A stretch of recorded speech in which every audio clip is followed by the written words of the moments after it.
kalian tahu apa itu pemuaian termal? Sini aku kasih tahu.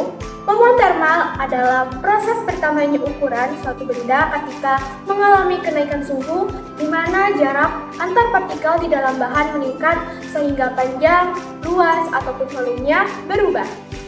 Nah, selanjutnya yaitu pengertian dari koefisien Y. Koefisien Y merupakan ukuran yang menentukan derajat perluasan. Koefisien Y menggambarkan cara ukuran suatu objek bertambah ketika suhu berubah. Umumnya, koefisien Y untuk benda padat dan cair dan tidak terpengaruh oleh tekanan, meskipun dapat beradaptasi seiring dengan perubahan suhu. Oleh karena itu, koefisien Y panjang merujuk pada kemungkinan peningkatan panjang, area, dan volume sebagai akibat dari variasi suhu. Lalu ada alat ukur yang digunakan dalam penguaian termal, yaitu alat yang dikenal sebagai termometer, berfungsi untuk mengukur suhu. Terdapat sejumlah varietas termometer seperti termometer berbasis raksa, termometer yang menggunakan alkohol, serta termometer digital. Termometer beroperasi dengan mengukur suhu melalui perubahan fisik pada sensor yang disebabkan oleh suhu. Contohnya, perubahan volume cair atau resistensi listrik. Suhu memiliki banyak kegunaan nyata dan terkait dengan fenomena fisika.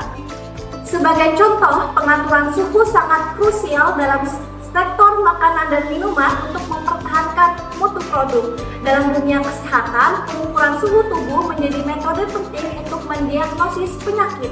Selain itu, suhu lingkungan berpengaruh pada tingkat kenyamanan manusia serta organisme lainnya. Termometer umum yang ada sekarang terdiri dari tabung kaca kosong yang diisi dengan alkohol berwarna merah. Pada termometer cairan dalam kaca yang biasa, ketika suhu meningkat, cairan mengalami penguaian yang lebih besar dibandingkan kaca, sehingga permukaan cairan dalam tabung naik. Nah, kalau kalor itu apa sih? Jadi, kalor adalah energi panas yang berpindah dari satu sistem ke sistem lainnya. Sebagai akibat dari perubahan suhu, kalor berpindah dari tempat yang tertinggi ke tempat yang rendah. Untuk mencapai keseimbangan termal, perlu diingat bahwa kalor dan suhu adalah konsep yang terpisah. Kalor menunjukkan jumlah energi panas yang berpindah, sedangkan suhu menunjukkan tingkat panas suatu benda. Setelah kalor, ada namanya pembekuan. Pembekuan merupakan salah satu metode efektif untuk menghangatkan yang berproses untuk mengurangi aktivitas enzim dan air sehingga memperpanjang masa simpan produk. Pada proses pembekuan, biasanya pada suatu produk diturunkan hingga di bawah titik beku sekitar minus 18 derajat Celcius atau bahkan lebih rendah. Pada suhu ini, aktivitas mikroorganisme yang menyebabkan pembusukan pada produk itu akan terhambat secara drastis dan reaksi enzimatis dalam bahan makanan melambat, sehingga tekstur, rasa, warna, serta nilai gizi makanan tetap terjaga. Pembekuan adalah cara yang sangat efisien untuk mengawetkan makanan. Teknik pembekuan tradisional seperti air blast freezing, bearing contact freezing, dan immersion freezing seringkali memiliki kecepatan pembekuan yang rendah. Penggunaan metode pembekuan tradisional mengakibatkan pembentukan kristal es yang besar yang dapat merusak struktur sel di dalam sampel makanan. Yaitu ada air. Air merupakan zat yang sangat penting bagi seluruh makhluk hidup di bumi dan hingga kini hanya ditemukan di planet kita. Air menutupi sekitar 71% permukaan bumi dan dapat berada dalam 3 wujud, yaitu padat, cair, dan gas. Dalam bentuk padat dikenal sebagai es, dalam bentuk cair sebagai air yang sehari-hari kita gunakan, dan dalam bentuk gas sebagai uap air yang terbentuk saat pemanasan. Air memiliki beberapa sifat, diantaranya tidak berwarna, tidak berbau, tidak berasa, dan mengalir dari tempat tinggi ke tempat rendah, serta dapat melarutkan banyak zat, menempati ruang dan memiliki massa, dan mengalami perubahan wujud sesuai perubahan suhu. Air juga memiliki titik didih 100 derajat Celcius dengan titik beku 0 derajat Celcius. Selanjutnya ada kentang atau Solanum tuberosum, merupakan salah satu komoditas hortikultura yang termasuk dalam kelompok sayuran umbi. Tanaman ini memiliki potensi besar sebagai sumber karbohidrat karena mengandung sekitar 12% karbohidrat pada umbi segar. Kentang juga menjadi produk yang memiliki nilai ekonomi tinggi serta berperan penting dalam disertifikasi pangan. Lalu di dalam kentang itu sendiri terdapat beberapa sel tumbuhan. Sel merupakan elemen paling kecil yang mendukung kehidupan. Sel terdiri dari bagian-bagian fungsional yang lebih kecil yang dikenal sebagai organel. Meskipun struktur sel eukariotik sangat rumit, terdapat 3 komponen dasar yang mendasarinya, yakni membran, sitoplasma, dan nukleus. Membran sel memiliki ketebalan sekitar 4-7 nanometer dan berfungsi sebagai batas semi-permeable antara ruang dalam sel dan ruang di luar sel. Banyak proses dalam sel berlangsung di sitoplasma, termasuk glikolisis dan pembuatan protein. Ya, pemuaian panjang hanya berlangsung pada materi padat. Ketika suatu objek yang awalnya memiliki panjang L0 dipanaskan hingga terjadi perubahan suhu sebesar delta T, maka panjang objek setelah proses pemanasan atau disebut dengan L dapat dihitung dengan rumus berikut. L sama dengan L0 dikali 1 ditambah A dikali delta T. Penjelasannya ada di sini. Dalam pemuaian gas padat, terdapat 3 aspek yang menjadi perhatian, yaitu pemuaian berdasarkan panjang, luas, dan volume. Namun, pada pemuaian fluida, hanya ada satu aspek yang relevan, yaitu pemuaian volume.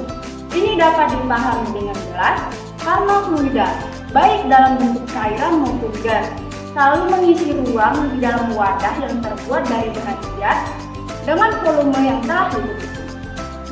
Pemuaian cairan bervariasi untuk setiap tipe zat cair, sehingga meskipun awalnya volume cair tersebut sama, setelah diberikan panas, volumenya akan berbeda-beda, disebabkan oleh koefisien muai volume masing-masing fluida atau gamma yang tertuang pada rumus I sama dengan V0 kali 1 tambah gamma delta T. Pemuaian volume pada zat cair berkaitan dengan peningkatan tekanan akibat kenaikan suhu. Prinsip pemuaian cairan dapat dilihat dalam cara kerja termometer.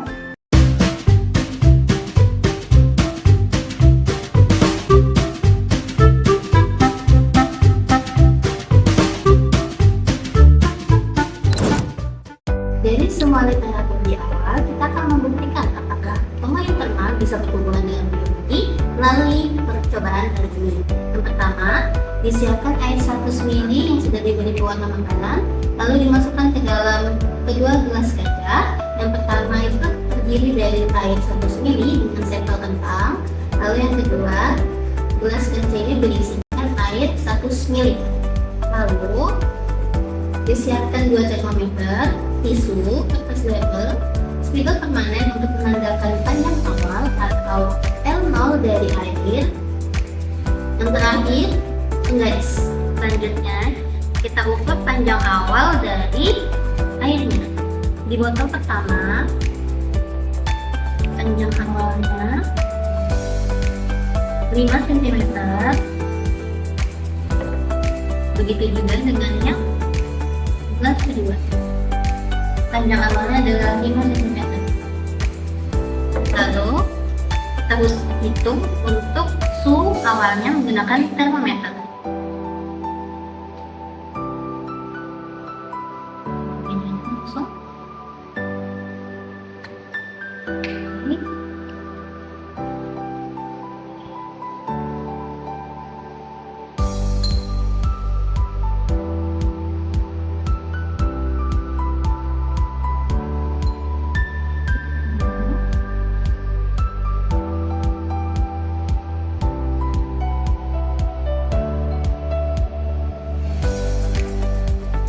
Untuk suhu awal pada gelas yang berisikan air 100 ml itu sebesar 3 derajat Celcius.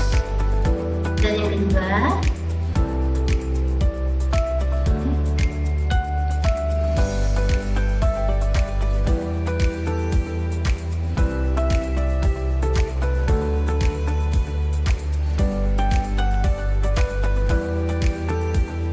untuk yang kedua derajat Celcius yang menandakan bahwa ini adalah suhu ruangan alat. Selanjutnya dibutuhkan 3 sampel ke dalam freezer untuk mengetahui apakah akan terjadi penuaian volume dan apakah tekstur pada thermal akan berubah karena terjadi kerusakan sel.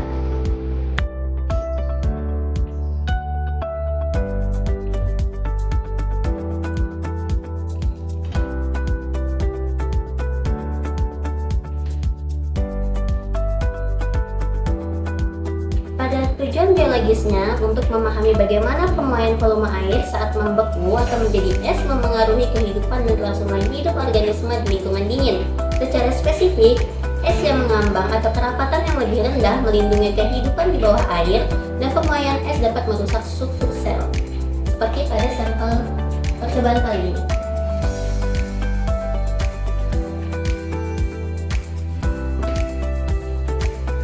Pada sampel terlihat bahwa volume air akan lebih tinggi dibandingkan volume awalnya.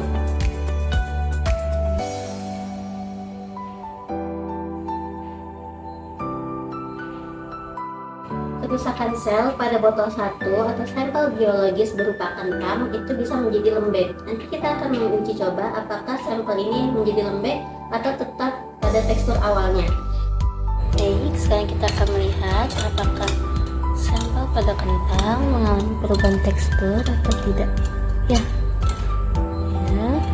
kita berusaha ambil dulu sampelnya. Kita simak saja.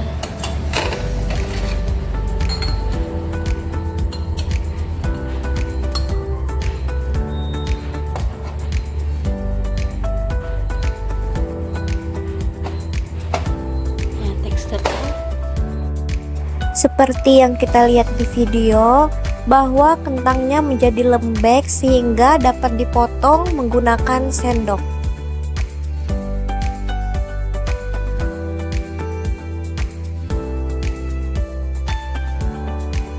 tekstur awalnya.